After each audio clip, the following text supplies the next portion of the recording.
city of Memphis. It's the largest city in the state of Tennessee. The blues will make you dance. You move your hand, you move your legs, you pop your fingers, you feel good. We started a tour bus company here in Memphis back in 1988. Now 27 years in downtown Memphis. Yeah, so she's just basically gonna be starting off with a city tour.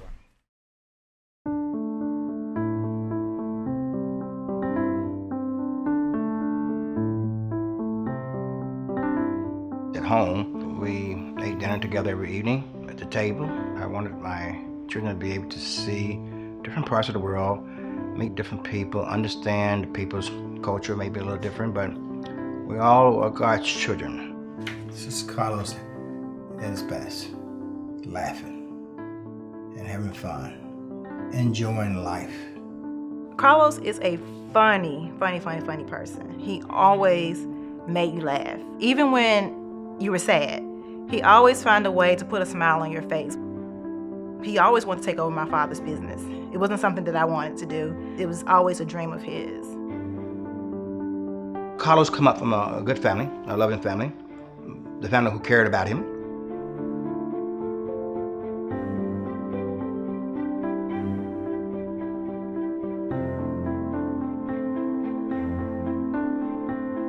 He had got into some trouble while he was in college, and I think when he went to court and the judge told him, "I better not see you in this court again," I think that scared him.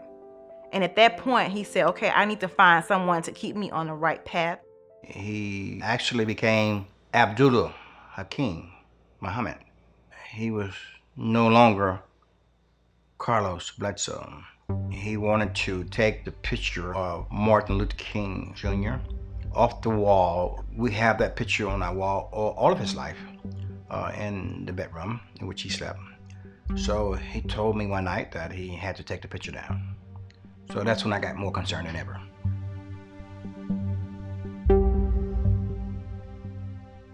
They saw that Carlos was vulnerable, and they continued to feed him and feed him and feed him, and continued to brainwash him with all these different tactics that they used to get these young, impressionable young men.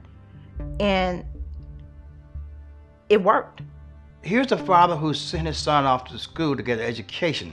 We had a dream for our son, and that dream turned to a nightmare. They instill into your head that what you're doing is right, and you're doing it for your new family, which is the extremists.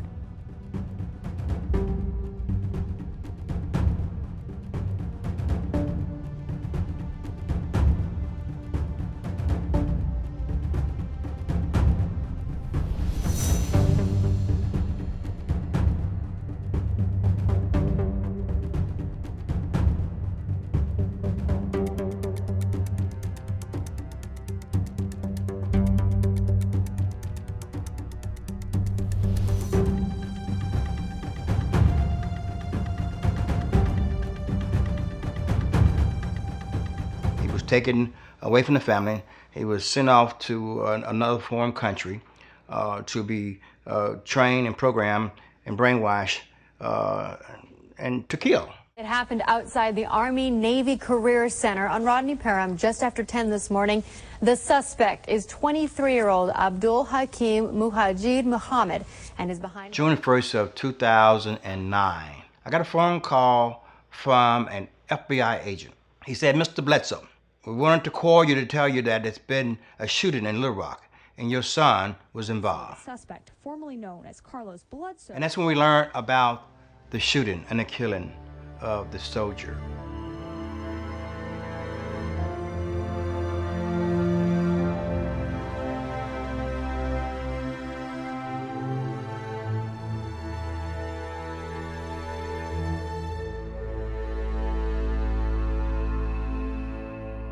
My heart was broken, and my mind was crying. The terrible day.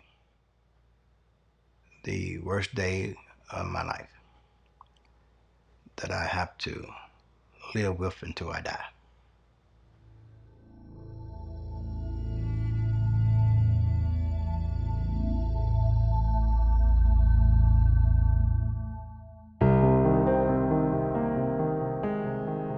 my kids have to see him behind the window. And now that they're at the age, they don't understand. But I'm pretty sure when they get older, they're gonna be like, okay, why are we going to see Uncle Carlos here? You know, why can't I hug him?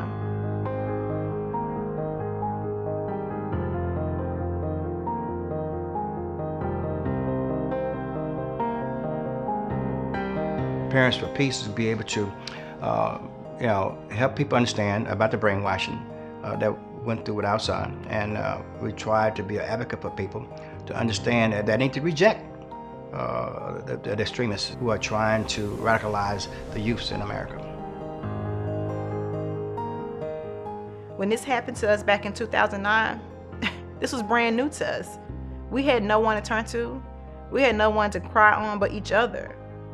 And so Parents for Peace, I feel like it's going to bring these families closer so that we can cry on each other's shoulders. And for those that may be questioning what their child are doing, I think this will open their eyes. Is my son today an African American young man? Tomorrow, it would be your son, your daughter,